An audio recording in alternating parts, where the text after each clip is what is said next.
மேலே ஆஃப் பண்ண மாதிரி இருந்துச்சுனாக்கா ஆட்டோங்க. ஓகேங்களா? இங்கே ஆட்டோ மேனுவல்னு இருக்கும். சரிங்களா? ஆட்டோவில் போடும்போது ஆட்டோ லைட் எரியுங்க. சென்டராக வச்சிங்கன்னா ஆஃப் உங்களுக்கு வந்து மேனுவலாகவும் ஒர்க் ஆகுதுங்க. ஓகேங்களா? இது கீழே ஃபுல்லாக ப்ரெஸ் பண்ணிட்டோம்னாக்கா மேனுவலுங்க. மேனுவலில் வைக்கிறப்போ உங்களுக்கு பம்ப் ஆன் லைட் மட்டும் எரியும், ஆட்டோ லைட் எரியாது. ஓகேங்களா? அப்போ வந்து நீங்கள் எப்பவும் போல் இங்கே நீங்கள் வந்து ஆன் ஆஃப் பண்ணிக்கலாம். லைட் எரிய தெரியுதுங்களா? எப்பவும் போல் ஆன் ஆஃப் பண்ணிக்கலாம். மேலே ஃபுல்லாக வச்சுட்டிங்கனாக்கா ஆட்டோமேட்டிக்கு. இந்த ஆட்டோமேட்டிக்கில் இருக்கிறப்போ இந்த எம்சிபி எப்பயுமே ஆன்லேயே இருக்கும். இந்த எம்சிபி எந்த ஒரு ரீசனுக்காகவும் ஆஃப் பண்ணவே கூடாது. ஓகேங்களா? சம்பில் தண்ணி இல்லைனாக்கா சம்புன்னு சொல்லிட்டு லைட் எரியுங்க. தண்ணி ஃபில் ஆயிடுச்சு அப்படின்னாக்கா அந்த சம்பு லைட் வந்து ஆஃப் ஆயிருங்க. பம்பு அதாவது டேங்க்கில் தண்ணி இல்லை அப்படின்னு சொல்லி இருக்கிறப்போ இந்த பம்ப் ஆன் வந்து க்ரீன் கலர் லைட் எரியுங்க. டேங்க் ஃபுல்லானதுக்கப்புறம் இதில் வந்து ஓகே லைட் வந்து ப்ளூ கலர் லைட் எரியுங்க. இதில் அவ்வளோதாங்க, மற்றபடி வேறு ஒன்றும்.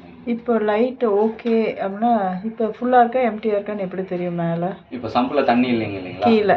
அதனால வந்து இப்போ நமக்கு சம்பு எப்படின்னு சொல்லிட்டு லைட் எரியுதுங்க. ஓகே. இப்போ இந்த சம்பில் தண்ணி விட்டுட்டீங்க அப்படின்னாக்கா இங்கே வந்து ஓகே லைட் எரிய ஆரம்பிச்சிடும். ஓகே. ஓகேங்களா?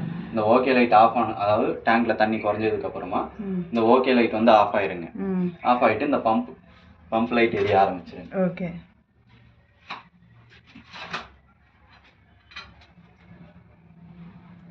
வேற எதுவும்